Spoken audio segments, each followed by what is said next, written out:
Se o Vasco perde hoje para o São Paulo com o time B, ou com o time C, como gosto de dizer, ou com... Nós apostamos, inclusive, que o Coutinho não jogaria hoje. O Coutinho não jogaria, ele pouparia o Coutinho para poder ter o Coutinho contra o Atlético Mineiro no final de semana, jogando 60 minutos, porque 90 o Coutinho não aguenta. Então, se o Vasco perde por 3-0 para um São Paulo, sem o Coutinho, sem as suas principais peças, até sem o Payet e sem outros nomes, sem o Verratti, beleza. Mas ele foi com a força máxima. Quando você vai com a força máxima e perde por 3-0, você expõe a sua fraqueza. Expondo a sua fraqueza, você mostra aquilo que você tem para a temporada. E aí, quem acompanha a gente aqui na agência RT Esporte, dando para a gente uma grande audiência ao longo desse ano, não pode falar uma coisa. Como a gente diz normalmente no jornalismo esportivo e na comunicação, não pode dizer que a cigana enganou. Nós falamos sempre a verdade. E qual é a nossa verdade, Pimentel? Desde o começo do ano, que o Botafogo vai brigar por título em Copa. E que o Vasco, se ajeitar o time, vai pegar ali um G6, torcendo para o G6 virar G8. Isso que a gente falou. Nós nunca dissemos que o Vasco chegaria numa semifinal de Copa do Brasil.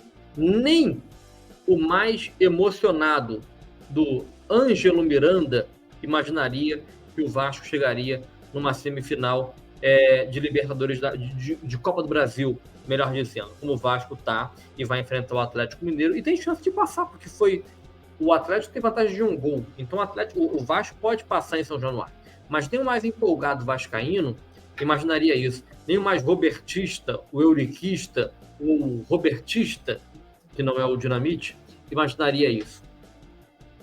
Mas quando você coloca força máxima contra o São Paulo, que não vem bem, contra um Zubeldia que tinha que vencer para ganhar uma sobrevida no São Paulo, e você leva por 3-0, sem fazer força, sem atrapalhar o adversário, aí é um ponto negativo. Aí é uma derrota. Então, o que eu quero dizer, se você leva um 3-0 para o São Paulo, com um time misto,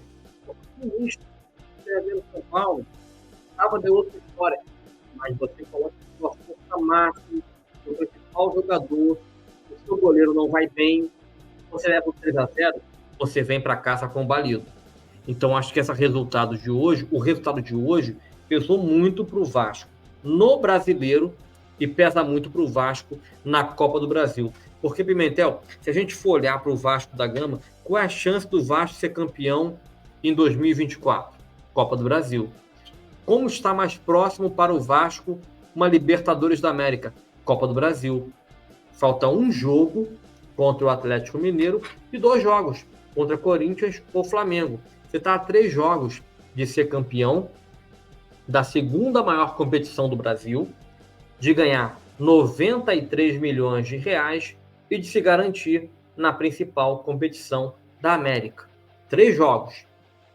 Então é muito ruim você perder hoje para um time que não está na semifinal da Libertadores, é o atual campeão da Copa do Brasil, mas não se classificou, e você leva de 3-0 dele sem ele fazer força.